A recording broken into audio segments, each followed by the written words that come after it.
Alright, so in this video, you are going to be introduced to two new characters. Whereas one will be more of a considering a reflection of our current main character, and the other one will be setting up more of a villain arc for a character that you are about to meet. Now, there are a few moves that I'm going to be doing in this video. But they will come right after the main events of the video. All events in this video that you are seeing are canon, and along with all the others, so unless I specifically put in the video title that it is not canon, it is canon. Anyways, let's continue on with the video.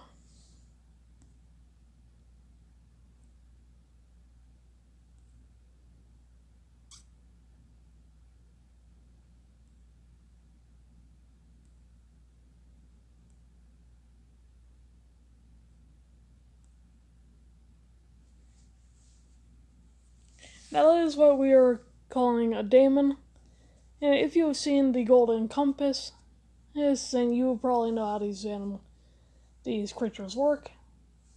But in this case, I am using this as more or a non-live version of what Lyra did, pretending to be a daemon herself, to fool a polar bear, or into fighting another polar bear, or to make her his daemon. Anyways, the character you are seeing here is a reflection of Scott's self, of Scott's qualities, but opposite to what he is in appearance. And this does not expend too much of his personality. Some aspects of his personality are different, but not by much. In this universe, how daemons work is you have to summon them. And this only applies for magic beings like Scott. That's so. If you're magic, you have a daemon, you just need to summon it. If you're a normal person born with a daemon, and that's just how it works.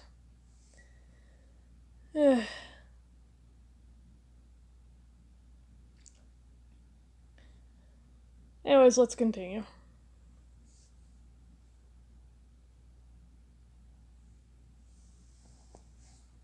Scott's immediate instinct is not to backpedal angrily at this guy. They know he's basically get to the root of the answers, basically.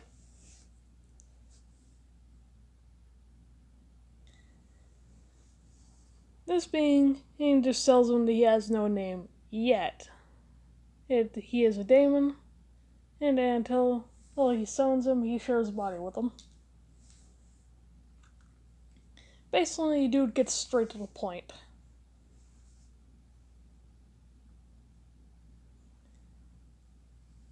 And yes, as this thing points out, how bro was just here for the first time and had no clue about him. And when this thing took on a randomized form based on Scott's personality and the previous two wielders, not wielders, or the previous two lives' personality. Basically, this thing's forming up their personalities, their emotions, and you get it. And so let's continue.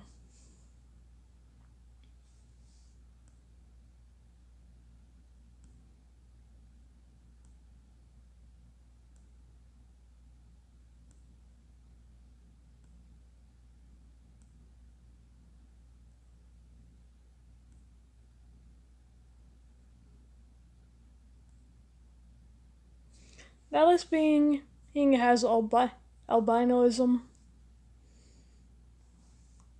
I really do like the tone with albinoism. It's cute look, really cute look. Much like Scott, he does have the natural form skin patch, hair patch, and even a different and colored eye to what they'd normally have. Basically, he reflects back what Scott is.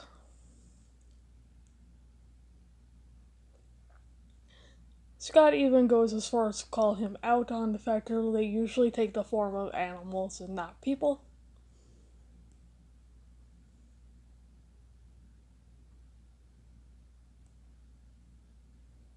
This video may extend into a part 2 of this video because it's gonna be a bit longer than I had hoped for. But not by much. Basically, with this deal, he is just pulling Scott's leg. Because he's not actually here to make a deal with him. He's here to make a point.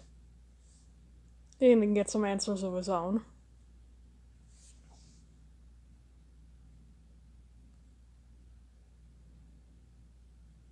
Basically, bro is seeing if he'd throw away the life that he already has as for some picture-perfect life where everything goes his way.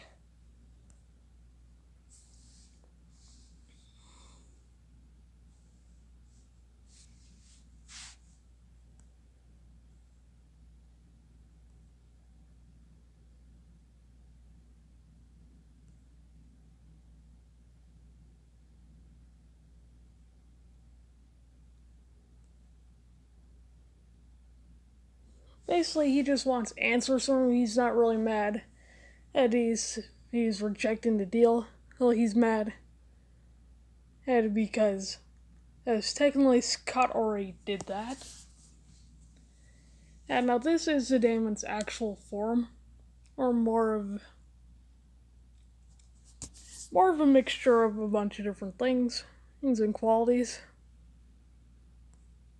But he's asking him, and if you don't want this, it's him, why would you throw away what you had? And why jump if you didn't want this?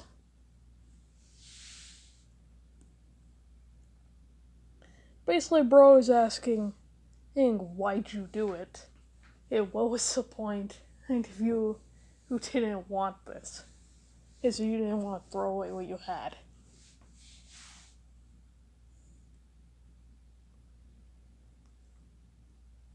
Basically, the Daemon is upset because Scott had almost ended both their lives. That is for a fourth time. I mean, not the fourth time, the third time. And he's asking, why would you throw it away when you have a good life? Sure, it's not perfect, but you have a good life.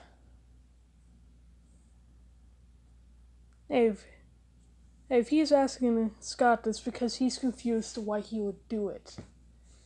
Why he'd throw it away if he wasn't going to throw it away. Why'd you jump if you weren't going to throw it away?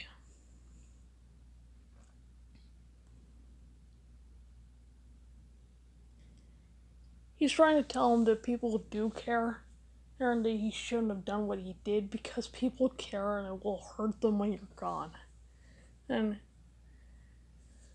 I'm not trying to be offensive, it's just, this is a topic that one of my siblings is dealing with, and it's just, I know people who suffer from depression and suicidal thoughts don't think that people care, but we do. Sure. Or a lot of people aren't there when you need them the most, but they do care. And it will hurt them when you're gone. And so just don't do it. Sorry. I get a bit too involved in the moment of what I'm creating, but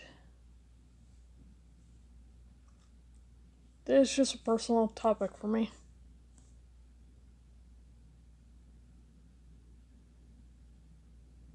And again, I intend no offense, it's just a personal topic for me.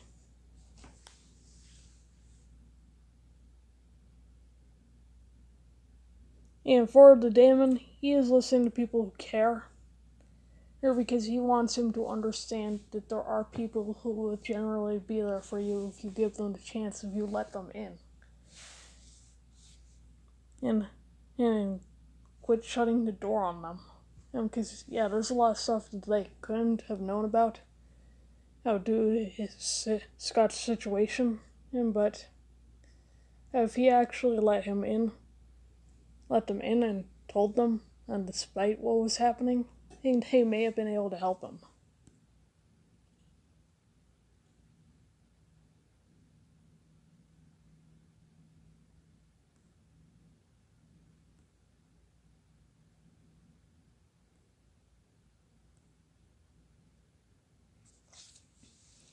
Scott is aware of the fact that this would hurt people. So when he's gone, he's aware that people care. But up until he was 12, he didn't have any other friends. And after the incident when he was 10, he was isolated for 2 whole years. That's before he finally made another friend again.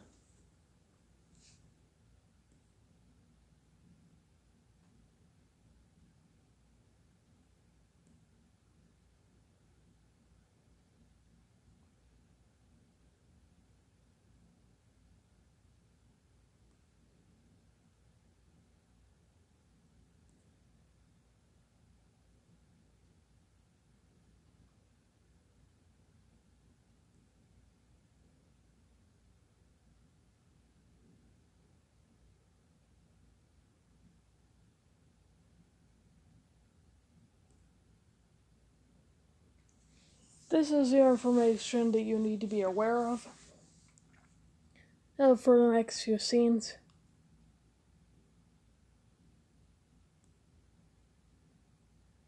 He did, in fact, try to reach out to them on that day because he wanted somebody to talk to. So he tried to get their attention. And they just weren't there. That'll be all for today's video, and part 2 is coming up soon.